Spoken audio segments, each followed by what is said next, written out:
ಆತ್ಮೀಯ ವೀಕ್ಷಕರಿಗೆ ನಮಸ್ಕಾರಗಳು. 10 ನಿಮಿಷದಲ್ಲಿ ಹಾಲು ಸಾಂಬಾರು ಮಾಡೋದು ಹೇಗೆ ಅಂತ ನೋಡೋಣ.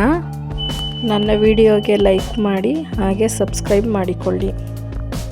ಮೊದಲಿಗೆ ಒಂದು ದೊಡ್ಡ ಲೋಟದಲ್ಲಿ ಹಾಲನ್ನು ತೆಗೆದುಕೊಳ್ಳಿ.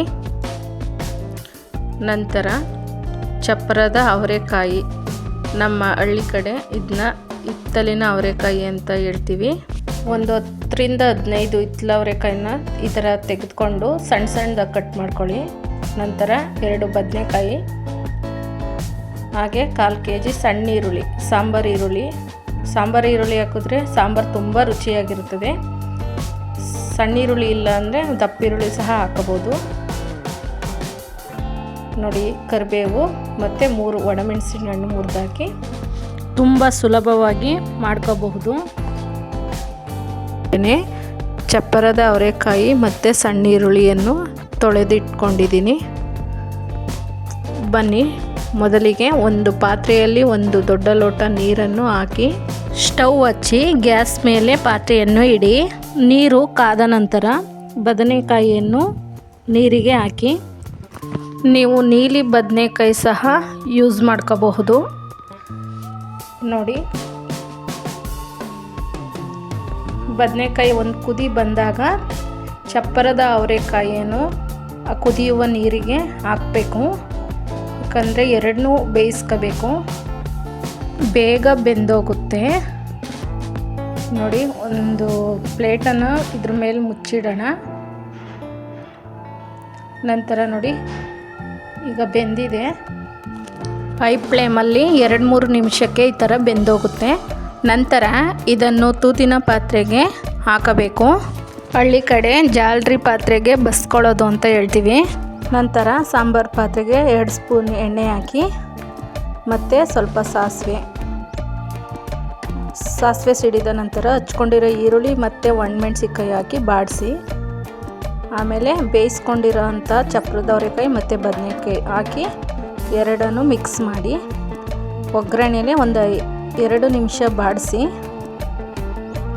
ನಂತರ ಹಾಲನ್ನು 1 ಲೋಟ ಹಾಲನ್ನು ಹಾಕಿ ದೊಡ್ಡ ಲೋಟದಲ್ಲಿ ಹಾಲನ್ನು ತೆಗೆದುಕೊಳ್ಳಿ. ಹಾಲು ಹಾಕಿದ ನಂತರ ಸ್ವಲ್ಪ ನೀರು ಬೇಕಾದರೆ ಲೈಟಾಗಿ ಸ್ವಲ್ಪ ಹಾಕ್ಬೋದು. ಮತ್ತು 2 ಸ್ಪೂನ್ ಖಾರದ ಪುಡಿ ಹಾಕಿ, ನಾವು ಮನೇಲೇ ಮಾಡ್ಕೊಂಡಿರೋಂಥ ಖಾರದ ಪುಡಿ ನೋಡಿ, 2 ಸ್ಪೂನ್ ಹಾಕಿ ಖಾರದ ಪುಡಿನ ಮತ್ತು ಅದನ್ನು ಮಿಕ್ಸ್ ಮಾಡ್ತಾ ಇರಬೇಕು. ಈ ಥರ ಮಿಕ್ಸ್ ಮಾಡ್ಕೋಬೇಕು.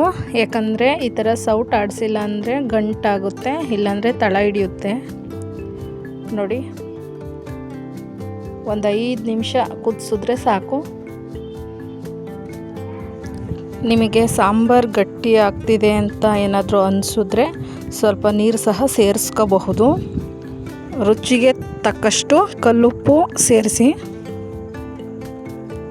ನೋಡಿ, ಈ ಥರ ಸ್ವಲ್ಪ ಅಕ್ಕಿ ಹಿಟ್ಟು ಒಂದು 2 ಸ್ಪೂನ್ ಇಲ್ಲಾಂದರೆ 3 ಸ್ಪೂನ್ ಅಷ್ಟು ಅಕ್ಕಿ ಹಿಟ್ಟು ಹಾಕೊಳ್ಳಿ. ಅಕ್ಕಿ ಹಿಟ್ಟಿಗೆ ನೀರು ಹಾಕ್ಬಿಟ್ಟು ಕಲಿಸ್ಕೊಳ್ಳಿ. ಅದನ್ನ ಡೈರೆಕ್ಟಾಗಿ ಅಕ್ಕಿ ಹಿಟ್ಟು ಹಾಕೋದ್ರಿಂದ ಗಂಟು ಕಟ್ಬಿಡುತ್ತೆ ಸಾಂಬಾರು. ಅದರಿಂದ 3 ಸ್ಪೂನ್ ಅಕ್ಕಿ ಹಿಟ್ಟನ್ನು ನೀರಲ್ಲಿ ಕಲಸಿ ಆಮೇಲೆ ಸಾಂಬಾರು ಪಾತ್ರೆಗೆ ಹಾಕಬೇಕು. ನೋಡಿ, ಹಾಕಿದ್ಮೇಲೆ ಸೌಟಲ್ಲಿ ಸಾಂಬಾರನ್ನು ಮಿಕ್ಸ್ ಮಾಡ್ತಾ ಇರಬೇಕು. ಯಾಕಂದರೆ ಸಾಂಬಾರು ತಳ ಹಿಡಿಯುತ್ತೆ ಅಂತ. ನೋಡಿ, ಏನಾದರೂ ನಿಮಗೆ ಗಟ್ಟಿ ಅನಿಸಿದ್ರೆ ಸ್ವಲ್ಪ ನೀರು ಯೂಸ್ ಮಾಡ್ಕೊಳ್ಳಿ. ನೋಡಿ, 10 ನಿಮಿಷದಲ್ಲಿ ಹಾಲು ಸಾಂಬಾರು ರೆಡಿಯಾಗಿದೆ. ಮುದ್ದೆಗೆ ಚೆನ್ನಾಗಿರುತ್ತೆ, ಅನ್ನಕ್ಕೂ ಸಹ ಬಳಸಬಹುದು. ಆದರೆ ಅನ್ನಕ್ಕಿಂತ ಮುದ್ದೆಗೆ ಬಳಸೋದ್ರಿಂದ ತುಂಬ ಚೆನ್ನಾಗಿರುತ್ತೆ. ಮತ್ತು ಈಗ ಮಹಿಳೆಯರಿಗೆ ಜಾಸ್ತಿ ತಲೆನೋವು ಅಂದರೆ ಸಾಂಬಾರು ಮಾಡೋದು. ಹಾಗಾಗಿ ಸಿಂಪಲಾಗಿ ಹಾಲು ಸಾಂಬಾರು ಮಾಡೋದು ಈಗ ಅಂತ ಹೇಳ್ಕೊಟ್ಟಿದ್ದೀನಿ. ನಿಮಗೆ ಏನಾದರೂ ಸಾಂಬಾರು ಗಟ್ಟಿ ಆಗ್ತಿದೆ ಅಂದರೆ ಸ್ವಲ್ಪ ನೀರನ್ನ ಸೇರಿಸ್ಕೊಳ್ಳಿ. ನೀರು ಹಾಕ್ಕೊಂಡು ಈ ಥರ ಸೌಟಲ್ಲಿ ಮಿಕ್ಸ್ ಮಾಡ್ಕೊಳ್ಳಿ. ನಿಮಗೆ ತಿಳುವು ಬೇಕು ಅಂತ ಹೇಳಿದ್ರೆ ಮಾತ್ರ ಸ್ವಲ್ಪ ನೀರು ಹಾಕ್ಕೊಳ್ಳಿ. ಗಟ್ಟಿಯಾಗಿರಬೇಕು ಅಂದರೆ ನೀರು ಹಾಕಕ್ಕೆ ಹೋಗಬೇಡಿ. ಅಕ್ಕಿ ಹಿಟ್ಟು ಹಾಕಿದ್ಮೇಲೆ ಗಟ್ಟಿಯಾಗುತ್ತೆ ಸಾಂಬಾರು. ನೋಡಿ, ಈ ಥರ ನೊರೆ ಬರ್ತಿದೆ ಅಂದರೆ ಸಾಂಬಾರು ಇನ್ನೂ ಸ್ವಲ್ಪ ಕುದಿಬೇಕು ಅಂತ.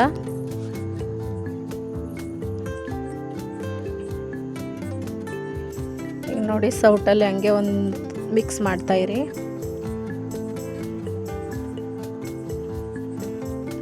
ನೋಡಿ ಈಸಿಯಾಗಿ ಸಿಂಪಲ್ಲಾಗಿ ಮನೇಲೇ ಮಾಡ್ಕೋಬೋದು. ಮಹಿಳೆಯರಿಗೆ ಜಾಸ್ತಿ ತಲೆನೋವು ಅಂತ ಹೇಳಿದ್ರೆ ಸಾಂಬಾರು ಮಾಡೋದು. ನೋಡಿ ಸಾಂಬಾರು ಕುದೀತಾ ಇದೆ. ದಯವಿಟ್ಟು ನನ್ನ ಚಾನೆಲ್ಗೆ ಸಪೋರ್ಟ್ ಮಾಡಿ. ನೋಡಿ ಈ ಥರ ನೊರೆ ಬರಬೇಕಾದ್ರೆ ಪ್ಲೇಟೆಲ್ಲ ಮುಚ್ಚಕ್ಕೆ ಹೋಗ್ಬಿಡಿ, ಸಾಂಬಾರು ಚೆಲ್ಲೋಗುತ್ತೆ. ಮುಂದಿನ ವಿಡಿಯೋದಲ್ಲಿ ಹಳ್ಳಿ ಕಡೆ ಈಸಿಯಾಗಿ ಯಾವ್ಯಾವ ಥರ ಸಾಂಬಾರು ಮಾಡ್ಬೋದು ಅಂತ ನಾನು ಹೇಳ್ತೀನಿ. ನೋಡಿ ಈಗ ಸಾಂಬಾರು ಕುದೀತಾ ಇದೆ. ಪ್ಲೇಟ್ ಮುಚ್ಚಿ ಸಿಮ್ಗೆ ಹಾಕಿ ಗ್ಯಾಸ್ ಸ್ಟವ್ನ 2 ನಿಮಿಷ ಬಿಡಿ. ಈಗ ಗ್ಯಾಸ್ ಆಫ್ ಮಾಡಿ. ಸಾಂಬಾರು ರೆಡಿಯಾಗಿದೆ.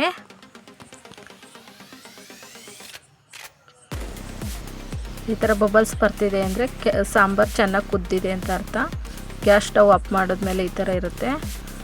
ನೋಡಿ ಎಷ್ಟು ಚೆನ್ನಾಗಿ ಸಾಂಬಾರು 10 ನಿಮಿಷದಲ್ಲಿ ರೆಡಿ ಮಾಡ್ಬೋದು.